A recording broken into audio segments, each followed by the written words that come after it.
Shalom Lakem, Kol Yeshara'al. How's your peace, Israel? Welcome back to another video. And today is Yom Shani, or the second day of the week. This is the day that the Father has made, that we're going to also rejoice and be glad in it. I mentioned in the previous video that I was going to come back with another segment dealing with Yaakov, or Jacob, the children of Israel. Okay, where they specifically we dwelt in this region here. Okay, and there's a big backstory to the current situation that we are in. But in order for us to understand this backstory, we need to come to the scriptures. Okay,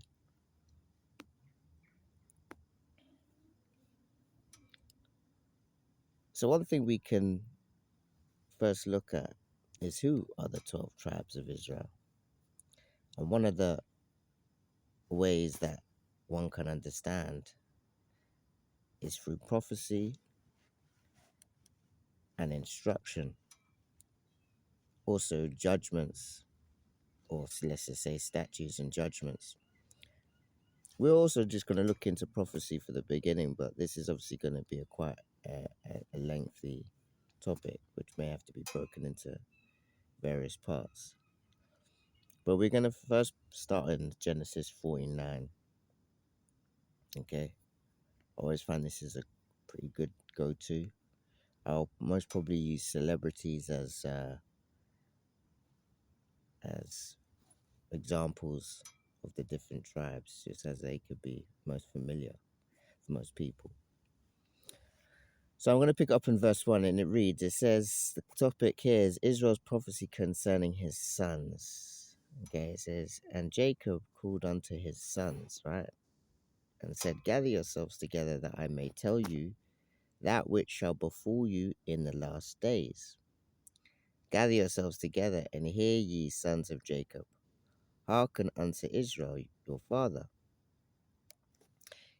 It says, verse 3, it says, Reuben, you are my firstborn, my might, and my beginning of my strength, the excellence of dignity and excellence of power.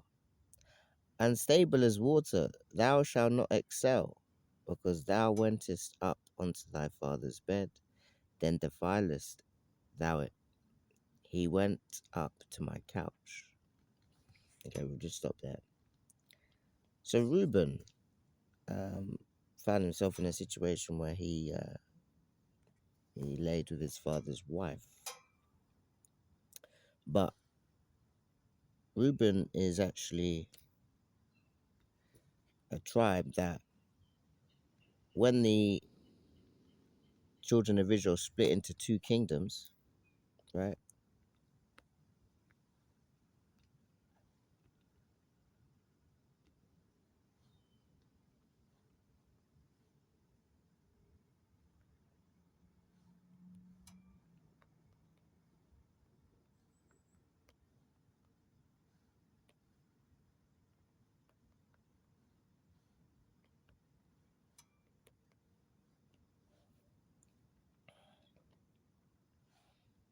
Right, this is typically,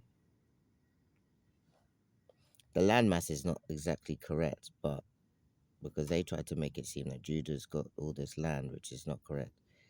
But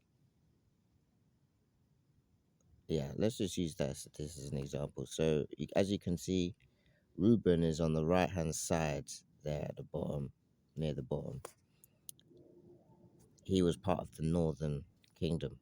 Okay, there was a divide. Rehoboam, Jeroboam, there was a split, right? The northern kingdom has gone into an Assyrian captivity. Okay, and one thing that they ended up going to was Assyria, which was at this particular time, well, the time that they went into Syrian captivity, Syria actually had control of the Fertile Crescent. So they were actually, Syria here was extended all the way across Iraq. So the whole of this region here was Assyria had in charge. They were in charge at that particular time, and they took the whole northern kingdom, as I just showed you. Right? They took this northern kingdom into captivity. They carried them. Right? There might even be a scripture there just to refer to.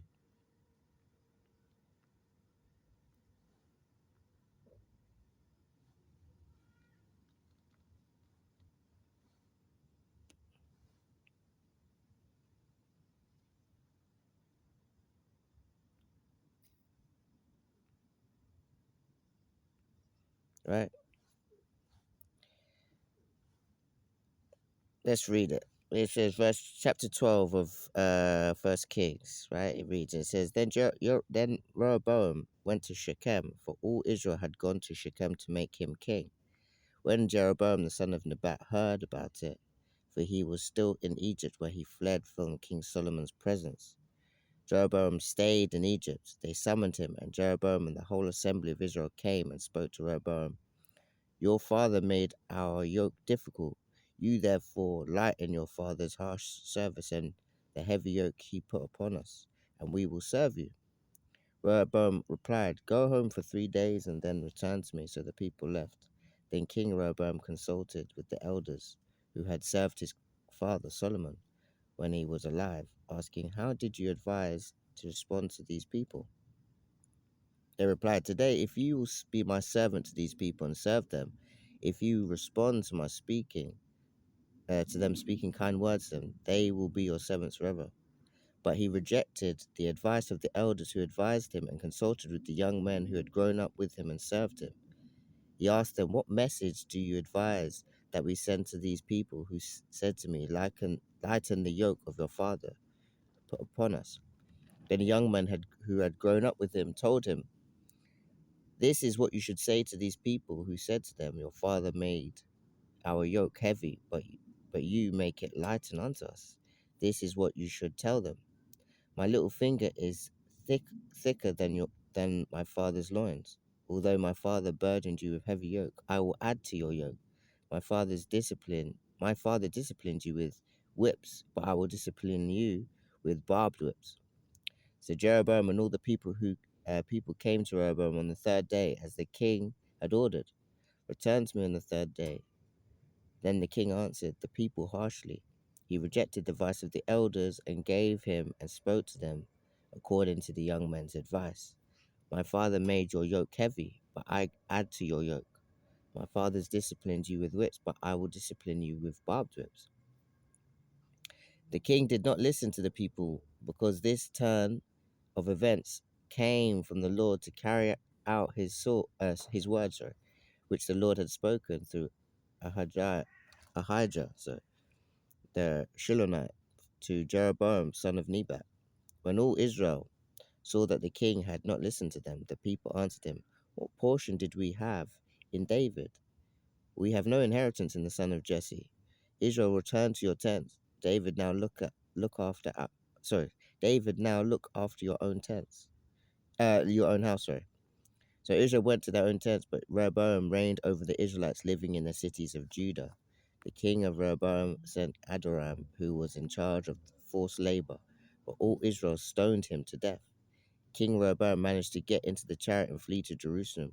Israel is in rebellion against the house of David until today. So, this scripture is very much giving us an understanding about, it's giving us an understanding about the reasons to why there was a split. That Rehoboam wanted to keep the same harsh, let's just say, you could say chastisement if you want, or bondage on the children of Israel. He wanted to keep it but make it worse than what his father had done. But let's just skip down here. It says we go to verse 20. It says, when all Israel heard that Jeroboam had come back, they summoned him to the assembly and made him king over all of Israel. So now you see that Jeroboam's king over Israel, the northern kingdom. Now No one followed the house of David except the tribe of Judah alone. When Rehoboam arrived in Jerusalem, he mobilized 180,000 choice warriors from the entire house of Judah and the tribe of Benjamin to fight against the house of Israel, to restore the kingdom to Rehoboam, the son of Solomon. But a revelation from God came to Shemaiah, the man of God, say to Rehoboam, son of Solomon, king of Judah, to the whole house of Judah and Benjamin, and to the rest of the people, this is what the Lord says. You are not to march and fight against your brothers, the Israelites. Each of you must return home, for I have done this. So they listened to what the Lord said and went back as he had told them. So this is the kingdom split. This is where it all took place, right? So when um, we see this infographic. If I go back, we see this infographic about the kingdom split. You got the northern and the southern kingdom. This is basically what it's referring to. What we just read, right? The geographic is not necessarily accurate because they don't actually understand, the people who put these maps together. They don't actually understand the geography of our land. When you put it by scripture, it makes sense, but they've gone it and created something that looks somewhat right, but it's not. Anyway, so we were looking at Reuben. We understand that there was a kingdom split. We need to understand who Reuben is. We see that he's unstable as water. Okay, it says that he shall not excel, but he was the father's, or Jacob's, firstborn. Right now, when the split took place, they went into an Assyrian captivity. Now, this Assyrian captivity led them to a land that was not inhabited after they came out of the Assyrian captivity. Okay, let's go to it.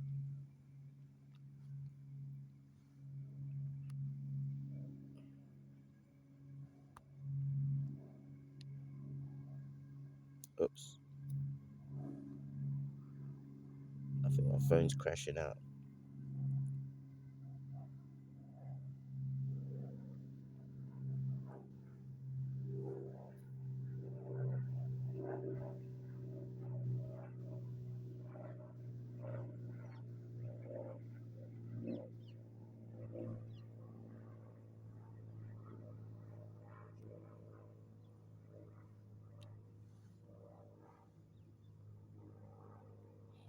Okay, so we've established that we looked at the beginning of the prophecy of the 12 tribes of Israel. We looked at Reuben. There's a prophecy that he was going to be stable as water.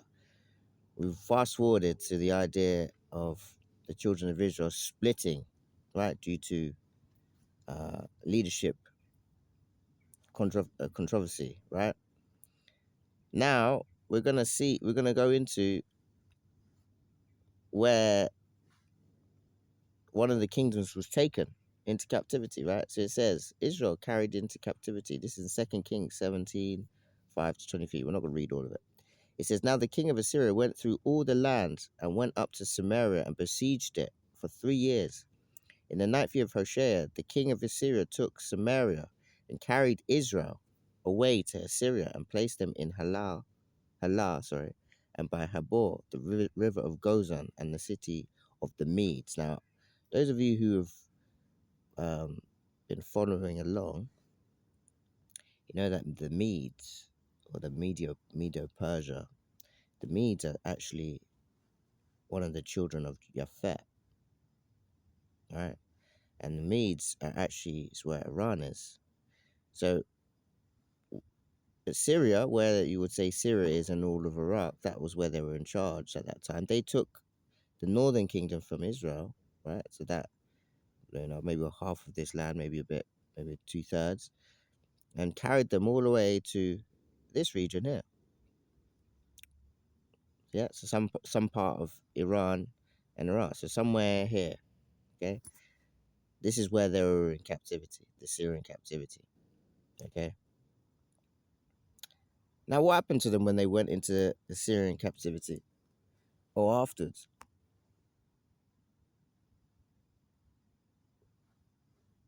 Well, let's have a look.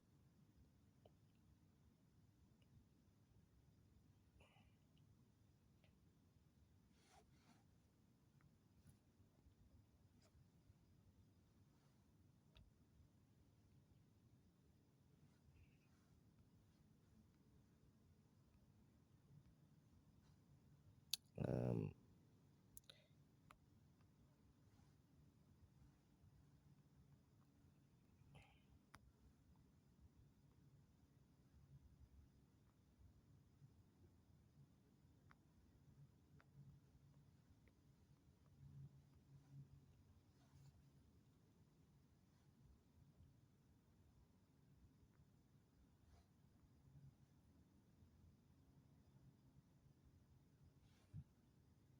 all right, so this is Second Ezra chapter 13, verse 40 to 50, right? So we've looked at Reuben as the first tribe with some prophecy about his tendencies, his character. This was going to help us understand who the tribe of Reuben are.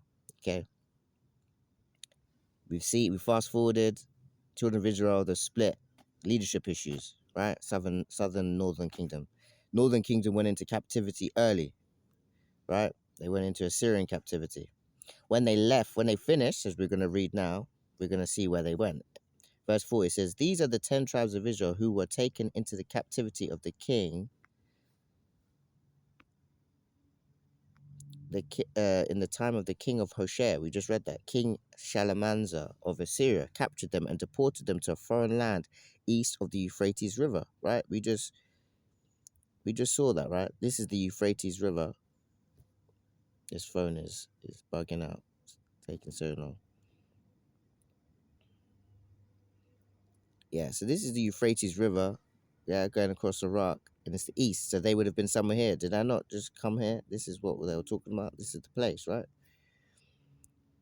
So they were taken there. Okay. And then it says, but the 10 tribes decided not to. Okay, look, the devil is a liar. He's trying to disrupt this. It says, but the 10 tribes decided not to stay in the land among the many Gentiles, right? Talking about Sumeria. So they moved far east to a country where no human beings had ever lived before. There they hoped to keep the laws which they had failed to keep in their own country. When they had to make the difficult passage across the Euphrates, God the Most High performed miracles for them and blocked the channels of the river until they had crossed over. Their long journey through that region, which is named Azareth, took a year and a half. Okay, so I'm going to show you a pathway in which they took.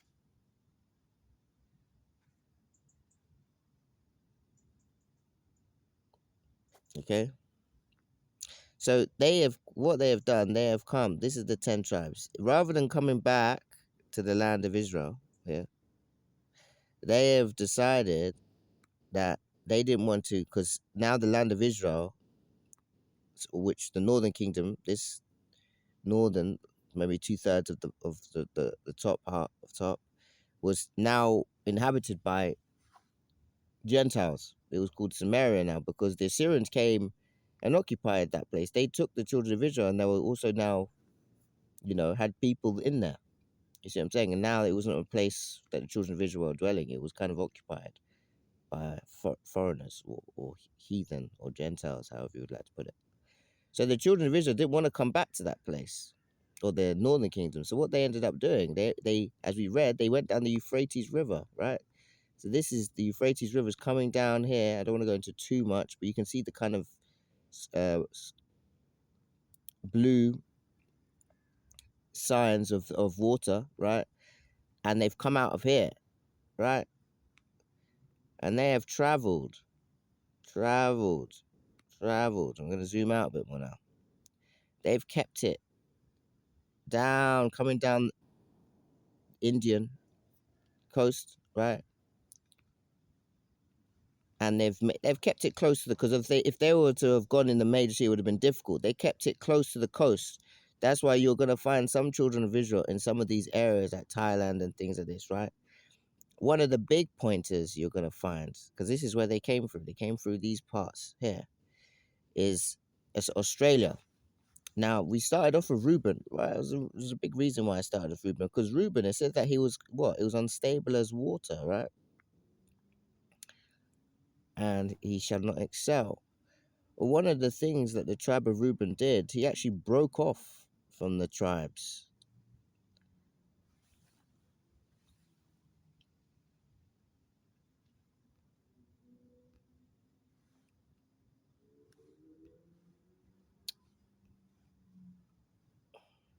Uh,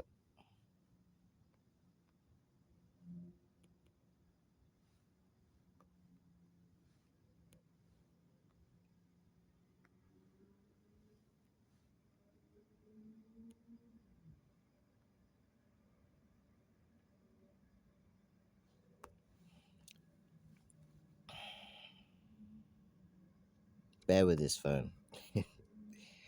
Yeah, so this here, this people here, this is the tribe of Reuben.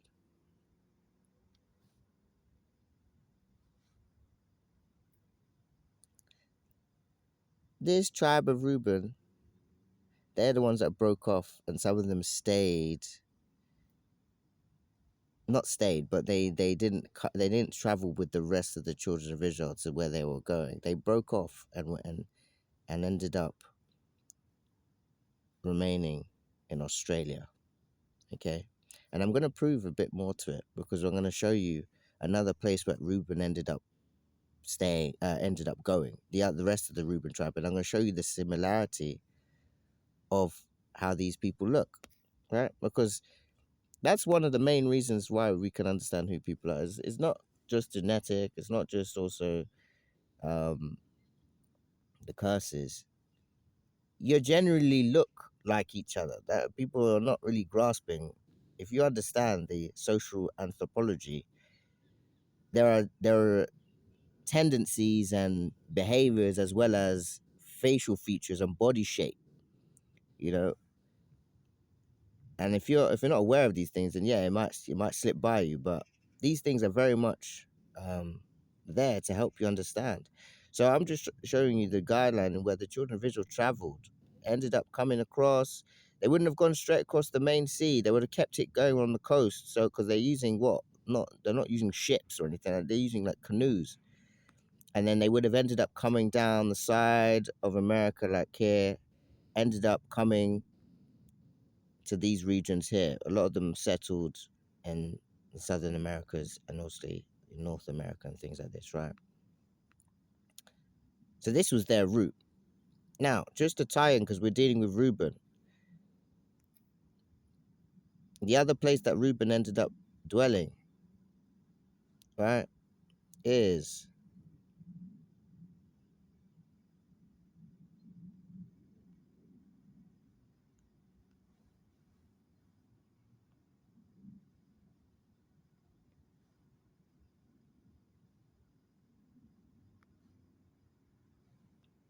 okay.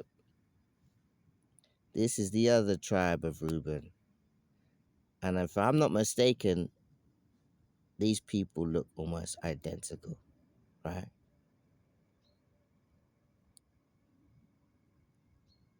This is the other remnant of Reuben, okay?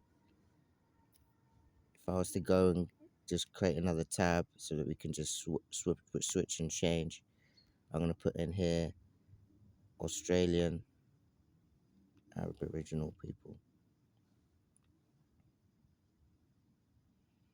right? Let's look at this. Look at this sister here, right? And let's go back. Just look at this sister here. That's in Australia. These are Aboriginal people. Let's go to one of these. I'm sorry,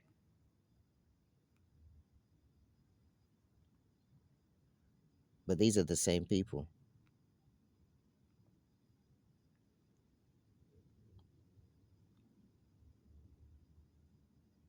Look at her.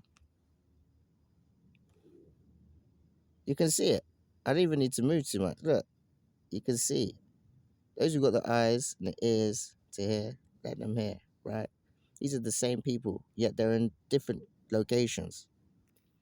This was the route that they took, or we took.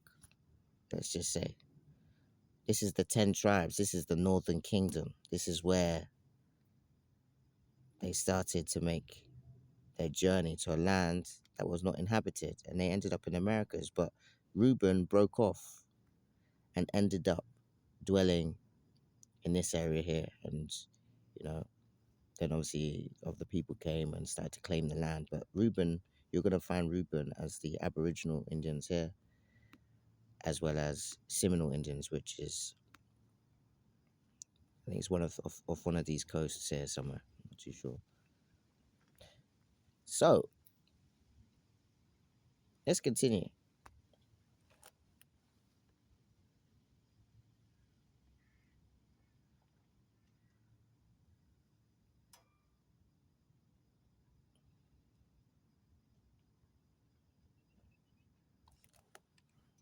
This phone is reviving.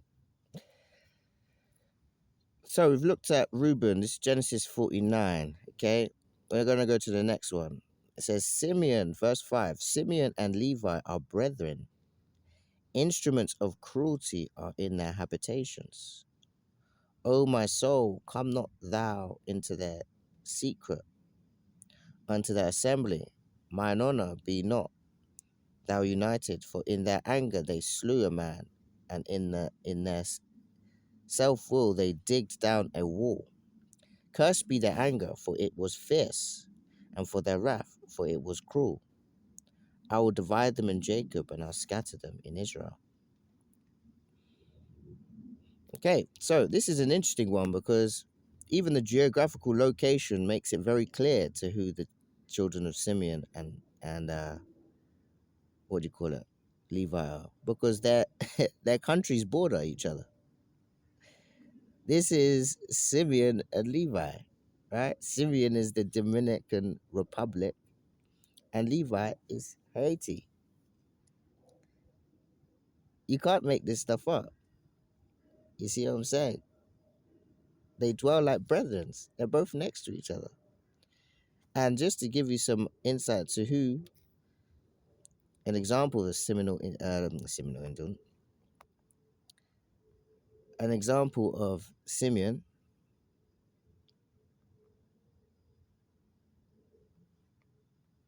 another one, a person who's got serious anger, or not this person.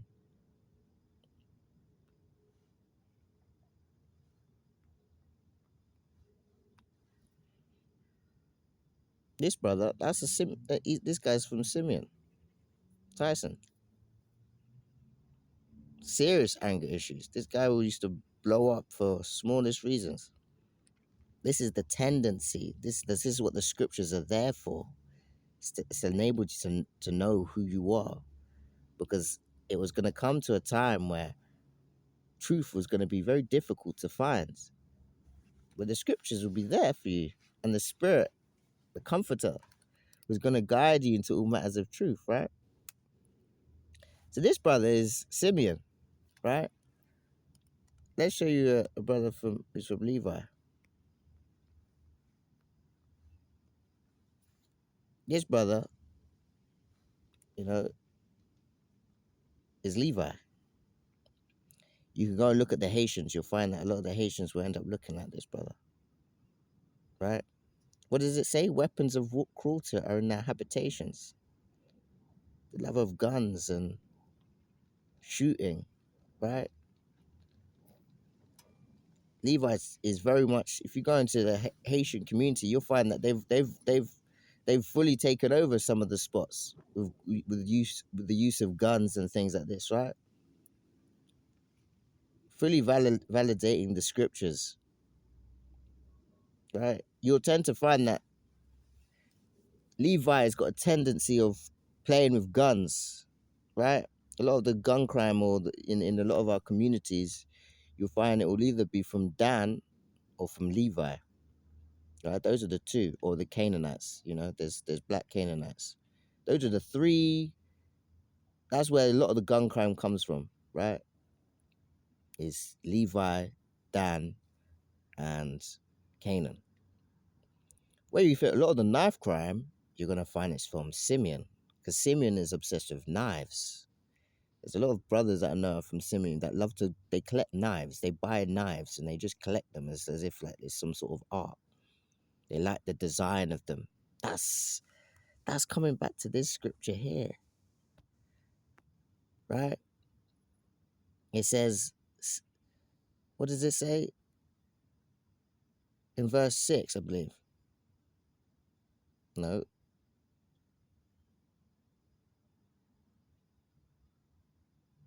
no, it says verse 5. Sorry, it says Simeon and Levi are brethren. So we see that they dwell next to each other. Both of them are, they are on the island. Instruments of cruelty are in their habitation. So they're obsessed with gun and knives. Weapons of cruelty are in their habitation. That's it. They're in their homes. That's what they are drawn to it. And this is all because of what they did, because of our, you know, our auntie, let's just say, was raped. And Simeon and Levi led an onslaught on the land of, or the people of Shechem, because Shechem raped our sister or auntie, let's just say, Dinah. And from that, um, this is the quote unquote blessing that they got. Okay, I'm gonna do one more. This is gonna definitely go into a bigger study. Um, we're gonna go into Yahawada or Judah. This is a big one. Okay, we say, Judah, thou art he whom thy brethren shall praise. Thy hand shall be in the neck of thine enemies. Thy father's children shall bow down before thee. Judah is a lion's whelp from the prey, my son. Thou art gone up. He stooped down. He couched as a lion, and as an old lion, who shall rouse him up? The scepter shall not depart from Judah, nor a lawgiver nor a lawgiver from between his feet, until Shiloh come, and unto him shall the gathering of the people be. Binding his fowl into the vine, and his donkey's colt unto the choice vine. He washed his garments in wine, and his clothes in the blood of grapes. His eyes shall be red with wine, and his teeth white with milk. Okay, let's just stop that. My spirit's moving because there's this prophecy here which is pointing to a particular person. So Judah. Now, Yahawada is a slightly different beginning or origin, because Judah wasn't amongst the northern kingdom. So we've got to go back, right? So remember, there was the split. There's a split. Now, Judah was the southern kingdom, and Judah remained in the land. Yet they did go into some form of captivity. They went into the Babylonian captivity, but they in the end they still remained. They came back and remained in the land, right? So there's not much for us to kind of need to track or anything like that. But what we need to do here is to show us, how does this position here relate to where we are today? Well,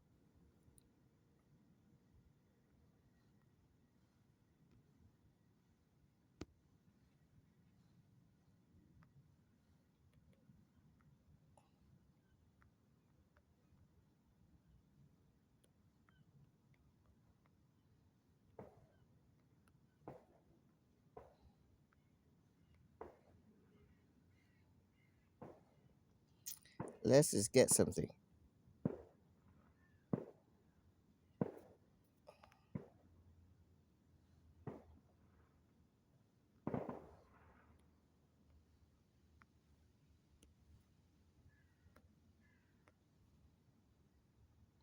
We're gonna go. So Luke 21.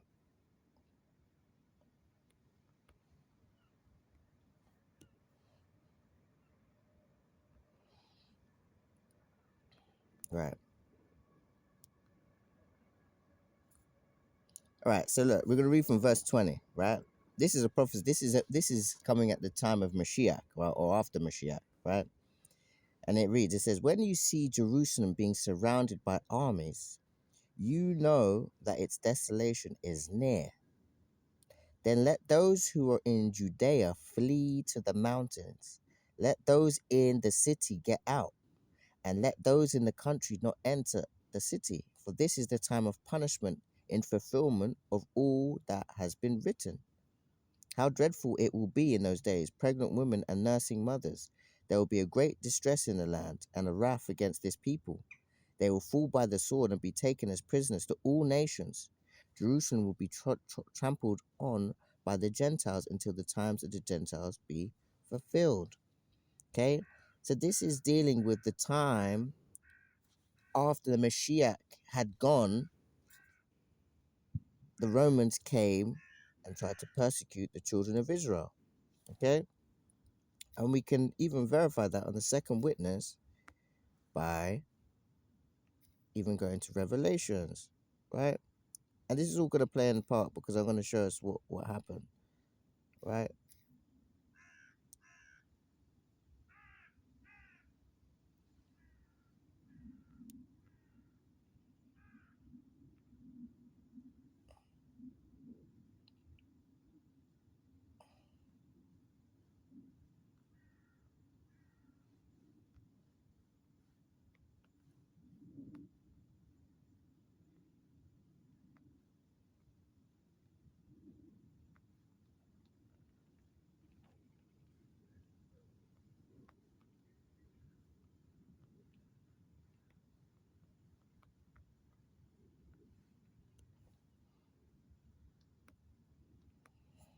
Right.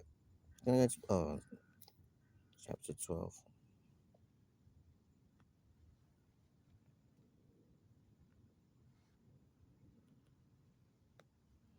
It's automatically NIV, but anyway.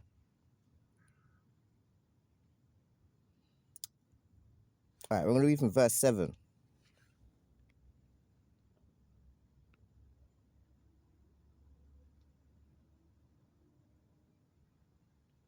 Actually, hold on. No, we're not reading from verse 7.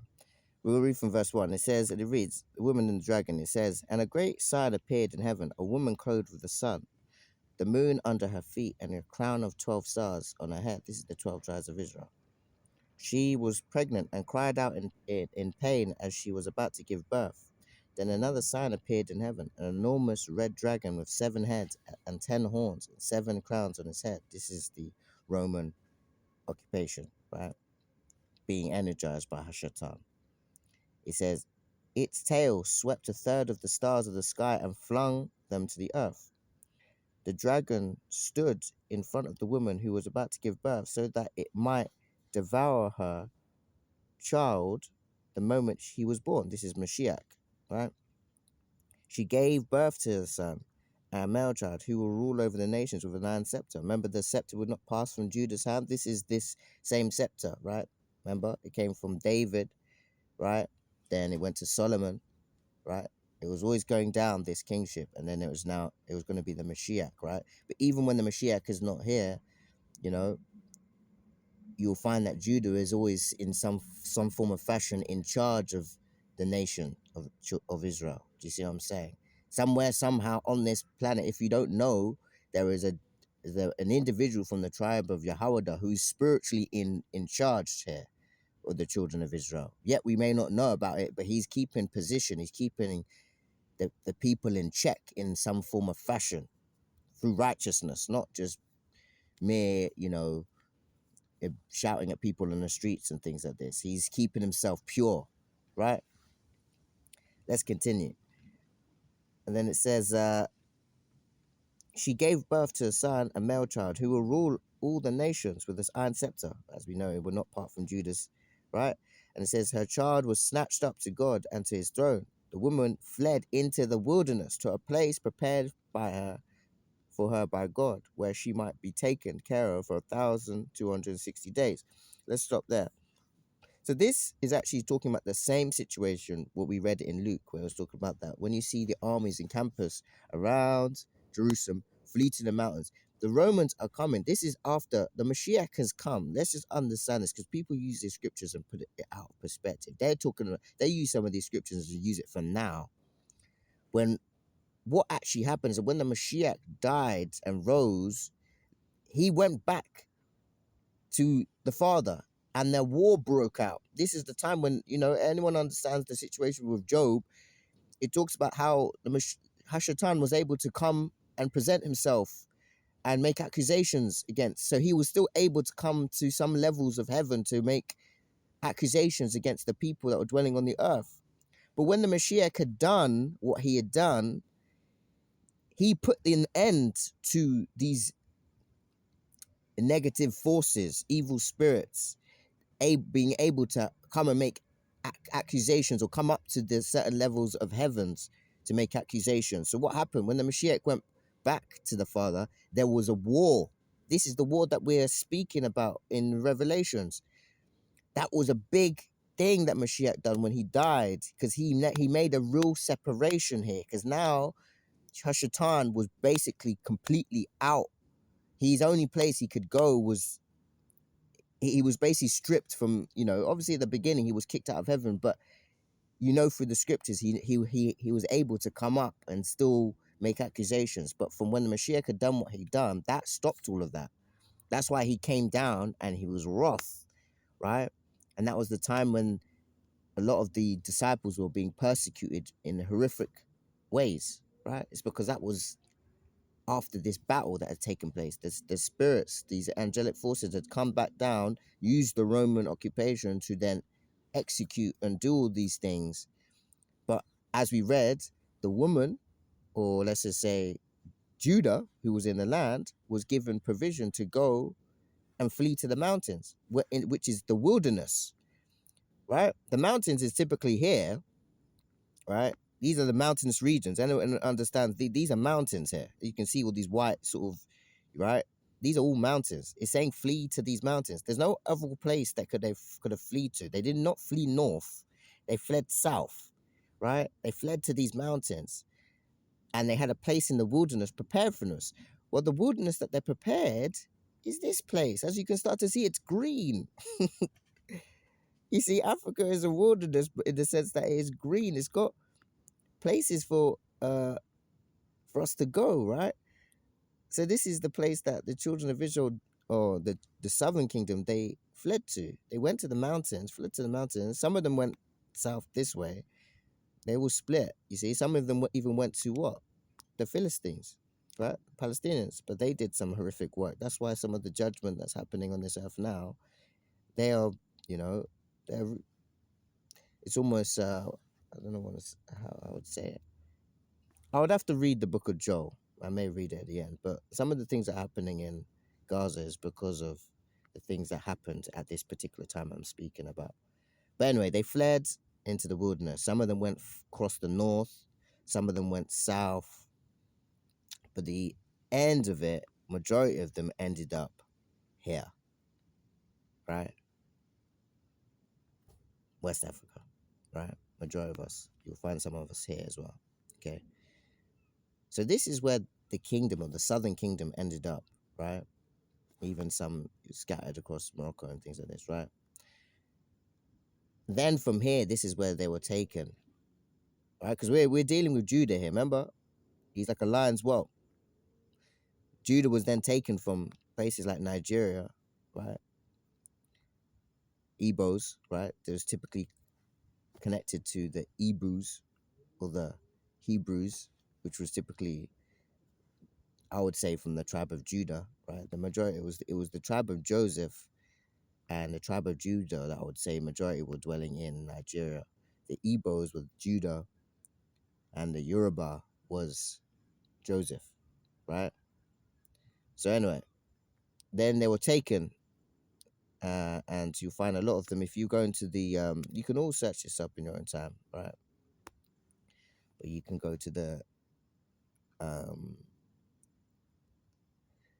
you can go to, if this wants to speed up at all, slave voyages. database, right? You can go and do this in your own time. You go to here, right? You can go into a bit more detail, right? Go to slave voyages. Let's do voyages transatlantic. Okay, let's filter it. Enslaved people.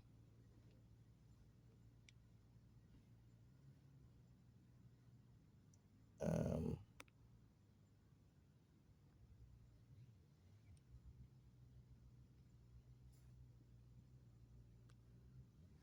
I don't think it's going to allow me because my phone is not, unless I put it into, oops, if I put it into computer view, yeah, desktop side. There we go. There we go. So if we go to,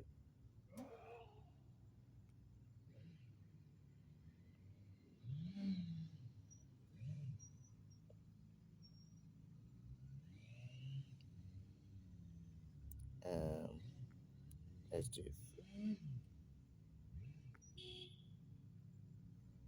um, trying to see, where's the filters?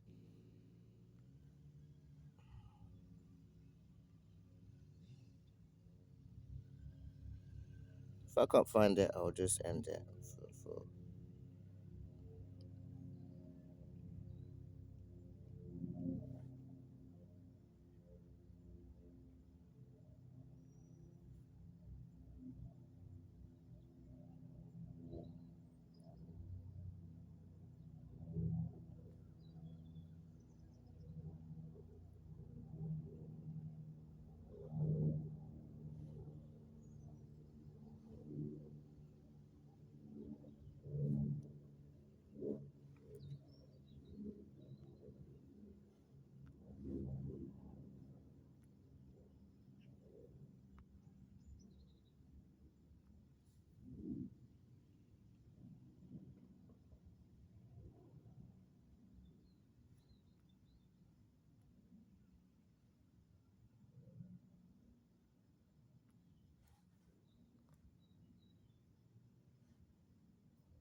hopefully, oh, okay. I'm not sure it's going to show us.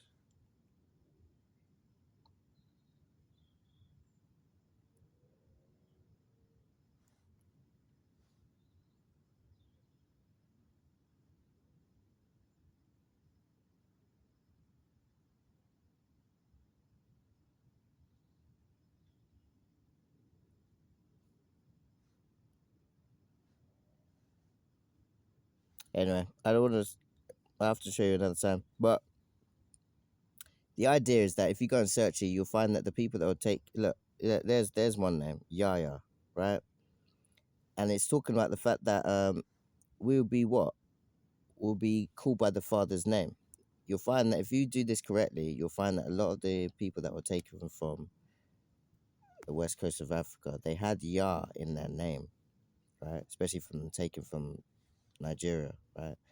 So we're looking at Judah was taken as well as other people that were attached to the southern kingdom, because it wasn't just Judah and Benjamin. You'll find later in Chronicles that Manasseh, even Simeon and Levi, and other tribes that came out of the Assyrian captivity, they joined themselves onto the southern kingdom. So they ended up coming and being taken to places like Brazil. Then from Brazil, they were then taken to what, United States, which was then more developed over the time.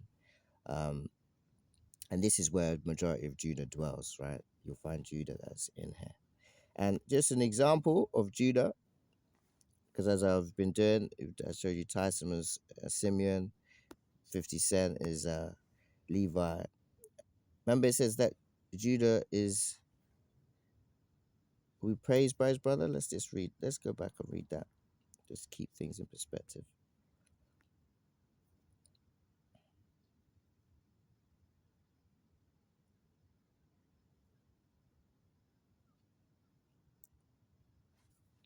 Okay, Genesis 49.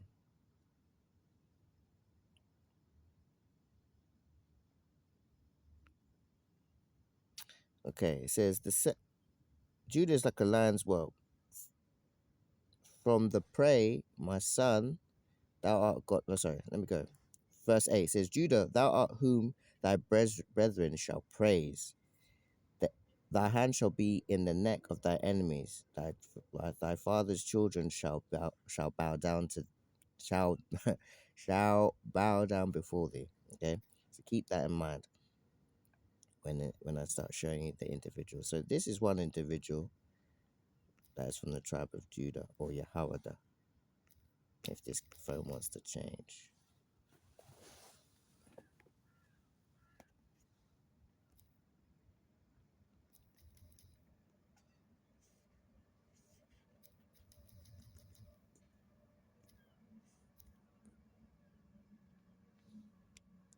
there we go.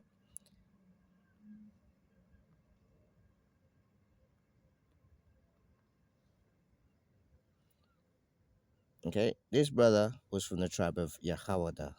Okay, he was an individual that his brethren praised, right? He was in a position of leadership. Yeah, even though he was not deceived, but he was betrayed by some man that was very close to him. You know, if you look into the detail, there's some individuals that are around him. One of them was a homosexual. You know, when you don't understand, you know, and you try to make everyone all inclusive, and you're shaking hands with unequally yoked people, this is what puts you in the line of fire, you see. But he was leading into understanding the real truth. I said that's why he made that bold statement that he may not get there with us, but we will make it to the promised land. He understood who he was towards the end, but it was a shame that there were some agents that were amongst him and put him in line of fire. So this is another individual that his brethren who will praise. Everyone praises Martin Luther King. He set the stage for the children of Israel, right? He put our name on the map, not necessarily saying who the children of Israel were, but he subliminally said it from his speech. Okay?